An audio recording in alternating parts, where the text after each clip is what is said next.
Actes des Apôtres, chapitre 2. Lorsque le jour de la Pentecôte arriva, ils étaient tous ensemble dans le même lieu. Tout à coup, il vint du ciel un bruit comme celui d'un souffle violent qui remplit toute la maison où ils étaient assis.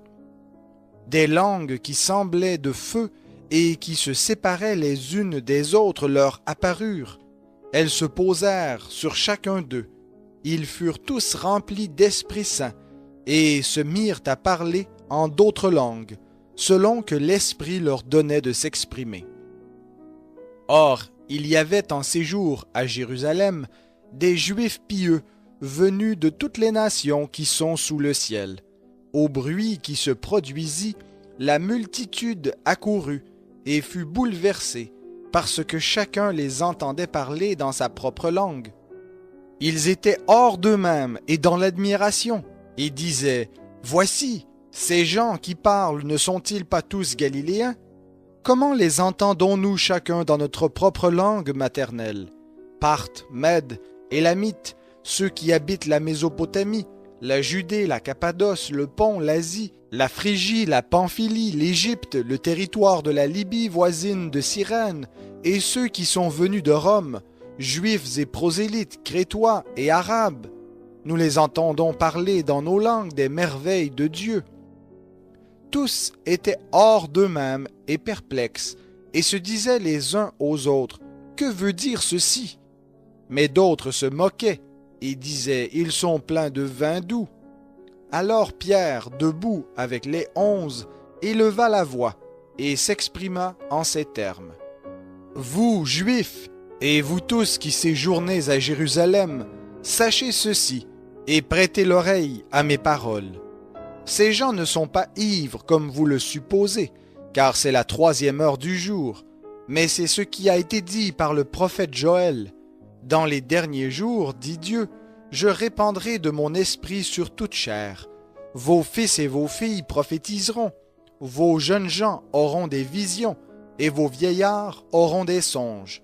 Oui, sur mes serviteurs et sur mes servantes dans ces jours-là, je répandrai de mon esprit, et ils prophétiseront. Je ferai des prodiges en haut dans le ciel, et des signes en bas sur la terre, du sang, du feu et une vapeur de fumée. Le soleil se changera en ténèbres et la lune en sang, avant que vienne le jour du Seigneur, ce jour grand et magnifique. Alors quiconque invoquera le nom du Seigneur sera sauvé. Israélites, écoutez ces paroles. Jésus de Nazareth, cet homme approuvé de Dieu devant vous par les miracles, les prodiges et les signes que Dieu a faits par lui au milieu de vous, comme vous le savez vous-même, cet homme, livré selon le dessein arrêté et selon la prescience de Dieu, vous l'avez fait mourir en le clouant à la croix par la main des impies. Dieu l'a ressuscité en le délivrant des liens de la mort parce qu'il n'était pas possible qu'il soit retenu par elle. Car David a dit de lui, « Je voyais constamment le Seigneur devant moi, parce qu'il est à ma droite, afin que je ne sois pas ébranlé. » Voilà pourquoi mon cœur se réjouit et ma langue est dans l'allégresse. Et même ma chair reposera avec espérance, car tu n'abandonneras pas mon âme dans le séjour des morts, et tu ne laisseras pas ton sein voir la corruption. Tu m'as fait connaître les chemins de la vie, tu me rempliras de bonheur par ta présence. Frères, qu'il me soit permis de vous dire franchement au sujet du patriarche David qu'il est mort, qu'il a été enseveli, et que sa tombe existe encore parmi nous jusqu'à ce jour. Comme il était prophète et qu'il savait que Dieu lui avait juré par serment de faire asseoir un de ses descendants sur son trône, il a prévu par ses paroles la résurrection du Christ, qui, en effet, n'a pas été abandonné dans le séjour des morts et dont la chair n'a pas vu la corruption. Ce Jésus, Dieu l'a ressuscité, nous en sommes tous témoins. Élevé par la droite de Dieu, il a reçu du Père l'Esprit Saint qui avait été promis, et il l'a répandu, comme vous le voyez et l'entendez. Car David n'est pas monté dans les cieux, mais il dit lui-même, « Le Seigneur a dit à mon Seigneur, assieds-toi à ma droite, jusqu'à ce que je fasse de tes ennemis ton marchepied.